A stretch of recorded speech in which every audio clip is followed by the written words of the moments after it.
All right, my name is Kimberly and this is my first Polar Data Forum, but I've been a big fan of the Polar Data Forum since I started my PhD at UTAS, but it's always been so far away for me to get to. So thank you so much for having me, and I'm representing my team from Geoscience Australia, and we operate out of Canberra, and so I've travelled from down there to be here today. So I'm going to present to you a program that I've been working in for the past 2 years, where we're at, where we're going, and what our aims are. And you can see the list of the rest of my team up on the slide. I'm an Earth observation scientist in the team, so I've been working in the program since the start in 2023. And working on understanding Antarctic data really, and how we can help improve it and empower Antarctic science in the best way possible. So this is a beautiful acknowledgement of country illustration that our organisation has recently had done. So just acknowledging the Ngunnawal and Ngambri people for which Geoscience Australia sits on its lands, and just pointing out that there is a connection to Antarctica in this illustration as well, represented. And this is really important, particularly where we stand today, because historically Tasmanian Indigenous peoples, although very few still exist today, sadly, had a very strong connection to the Southern Ocean and Antarctica.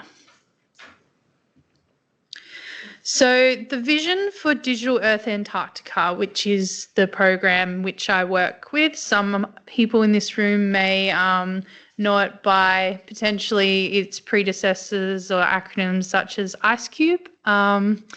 It is a fruition of work that has been going on in the background really for over a decade. And the aim really is to build a trusted source of Earth observation knowledge for all of Antarctica in Australia. And so what it will do is enable easy and open access to consistent high quality satellite data across the entire continent. This aims to overcome existing quality issues, mainly associated with Antarctic conditions, which aren't accounted for by global data providers. It aims to improve the geographic consistency of satellite data to support time series analysis. And we aim to just support end users and develop new science products, because we know that Earth observation data can be hard and tricky to work with at times. What we will deliver is Antarctic infrastructure for access and analysis of over 1,300 terabytes of data at Geoscience Australia. This includes high quality surface reflectance data and high quality SAR, backscatter and INSAR data to start with. We are also looking at Antarctic multi-temporal digital elevation models. This, we hope, will open up new opportunities for science, monitoring and operations across the continent. And I can already see places where, from the talks that we've heard already at this forum, where our data can be ingested and made available to a wider Antarctic community. So in terms of building the platform, it's modelled off what we already have over Australia in our Digital Earth Australia program. The Digital Earth program aims to ingest open data from ESA, NASA and the USGS and reprocess it specifically for Australian and Antarctic conditions. This includes corrections for bidirectional reflectance or glare, or differences in brightness and sun angles, and also atmospheric artifacts caused by just the way the atmosphere absorbs and reflects light, for example. We make this data openly available in AWS and through our Open Data Cube infrastructure, We also make it available outside of our internal systems through STAC, the Spatiotemporal Asset Catalogue, which I'm not sure you heard that ESA also uses this standard, and this was actually originally Geoscience Australia had a really big involvement in the creation of this standard. With these tools and infrastructure, we aim to support users and applications in a two-way flow. So we really work to get feedbacks from our data users in order to make sure that they keep using the data. And we aim to support a wide array of applications. The feasibility of this program was investigated and found to be feasible through a scoping study, which was commissioned by the Australian Antarctic Division for Geoscience Australia to commence. It is now fully supported through the Landsat Next Partnership Program, which is a body of funding coming from the federal government for Geoscience Australia to support our Earth observation capability into the future. So when we undertook the scoping study, we came down to Hobart mainly for a week, and we asked as many people as we possibly could get our hands on in that week, and some after remotely, about what they want from Digital Earth Antarctica. And essentially our top priorities are to deliver surface reflectance and synthetic aperture radar. So that's Sentinel-2, Landsat and Sentinel-1. The main difference between optical and radar capabilities is how the energy interacts with the surface.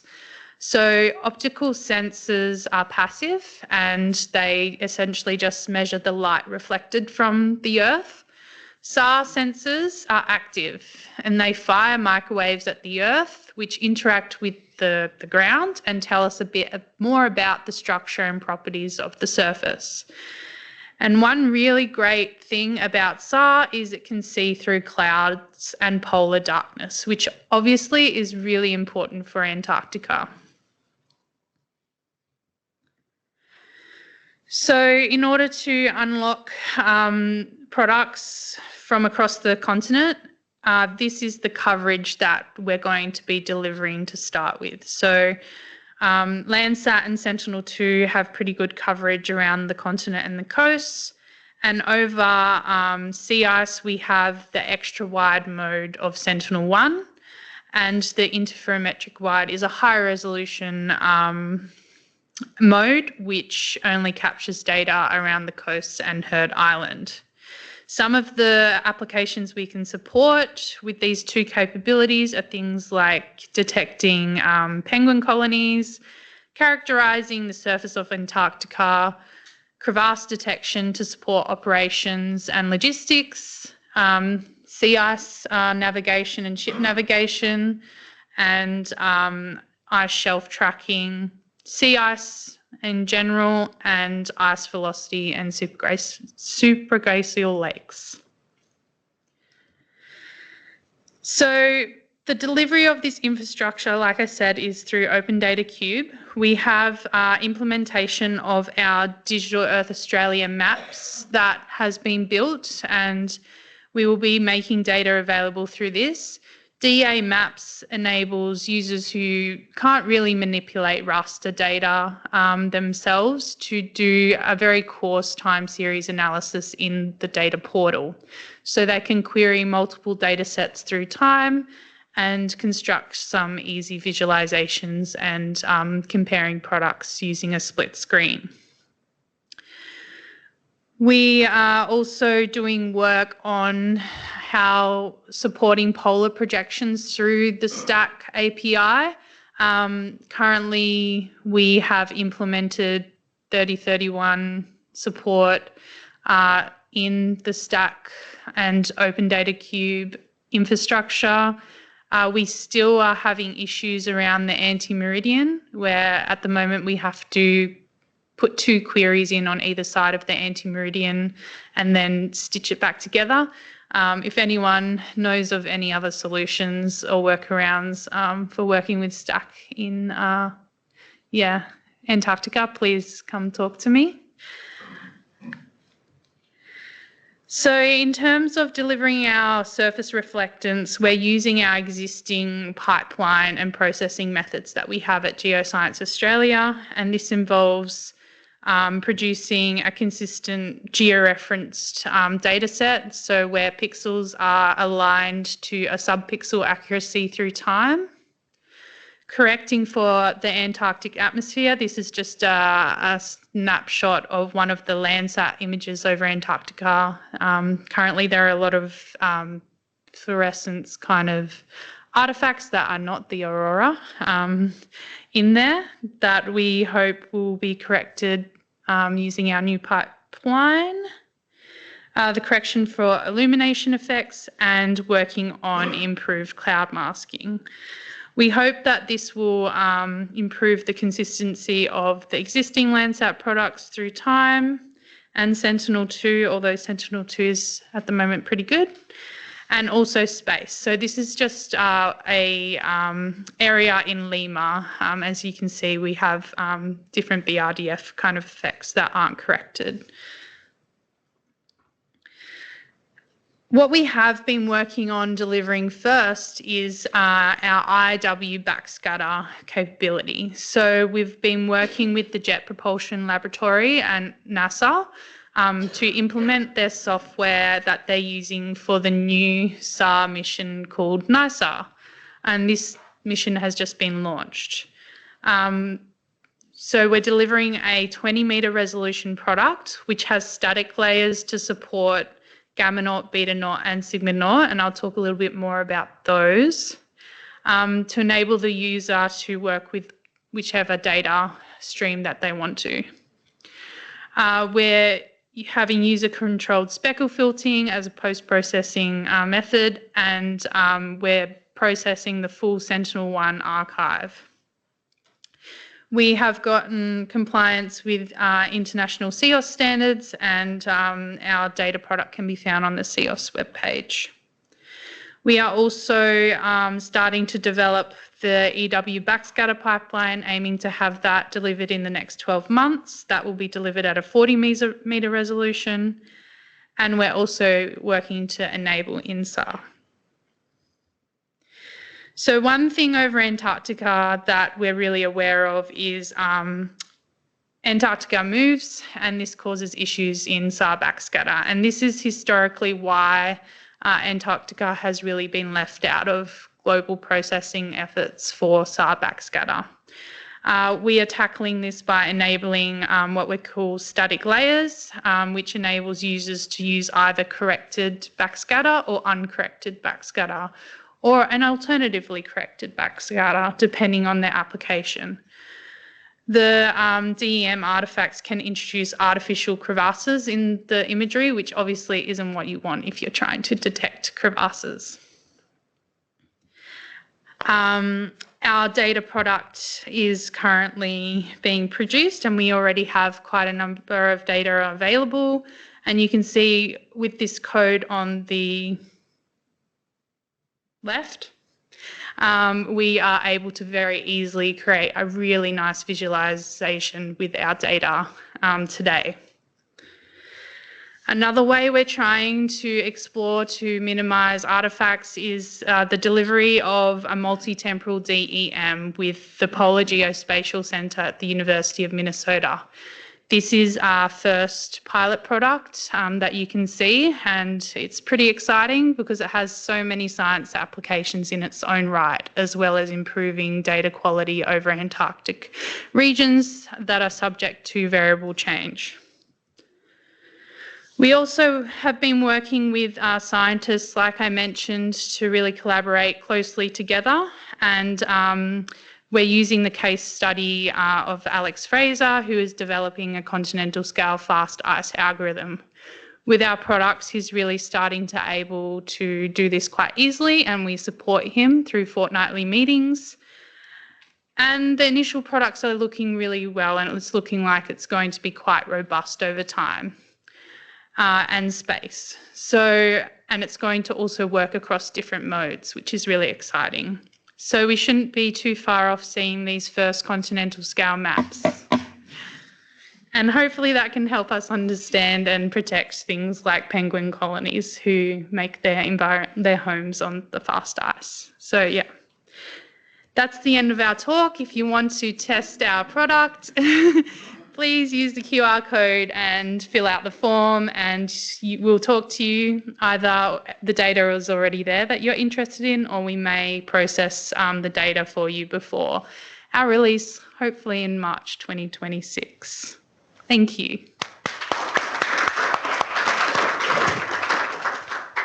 Thanks, Kimberly. That was great. Any questions? There we go. Janine's got an Earth science related question. It's all about the satellites. This is going to be very exciting. Yeah, so the disclaimer is I'm not a remote sense person, so I have no clue. I'm coming rather for the measurement part. But I'm curious because how is this work collect? I mean, there's just one Antarctica as far as I know, and not Australian Antarctica. So, but I know that like the EU is working on this idea of a digital twin. How is this related? I'm just trying to understand your work to the ones done at other continents. Sounds strange, but it's like this.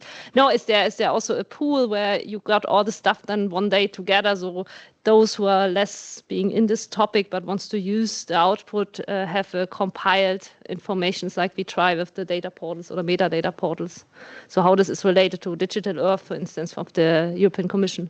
Yeah, so this is a big question. Digital Earth was originally kind of coined by Geoscience Australia way back when, nearly 15 years ago maybe, and Jonathan Kuhl was kind of a part of that when he used to work at Geoscience Australia, I think. I've only been working there for 4 years, so...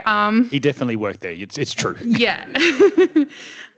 So basically... Take, for example, the keynote. We talk with Martin Wearing and his team about how our Digital Earth Antarctica fits in with 4 and 5D Antarctica. And basically we're working at the level 2, so the analysis-ready data, whereas they're working at the derived products and integrating them all together. So the blue sky, in the future, we will be helping to improve 4D and 5D Antarctica by improving the source data. And we work closely with ESA. So we're not working kind of just off on our own like cowboys, I guess. We have regular discussions with ESA and really strong connections with them through our organisation, and also with the USGS and NASA. So we've actually already contributed to the ICE3 software that we're using to process the SAR imagery, for example. And we've had discussions with ESA about improving their own processing of Sentinel-2 and Sentinel-1 when we get enough evidence and information to inform their pipelines. But essentially, we have to do what we're doing anyway and store the data we produce. Because our organisation is hosting an Australian Pacific data hub, which includes Antarctica, all of Antarctica. And so we have to store the data that ESA give us, and, we have to store the data either way. So by first producing high quality data and then potentially in the future having all the global providers also improve their data, we're doing our job, providing data for Antarctica as well, and hopefully providing more evidence and research into these kind of Antarctica as a edge case for global processing. Does that make sense and answer your question a bit? Yeah, that's my question. I see now how it works, so Yeah, we have lots of conversations. If you like, Australia and about 7 other countries can show you a map which shows you where the Australian Antarctic bit is. Yeah, that's right. Okay, I think we've about run out of time for questions for Kimberly. So if everybody would join me in thanking Kimberly.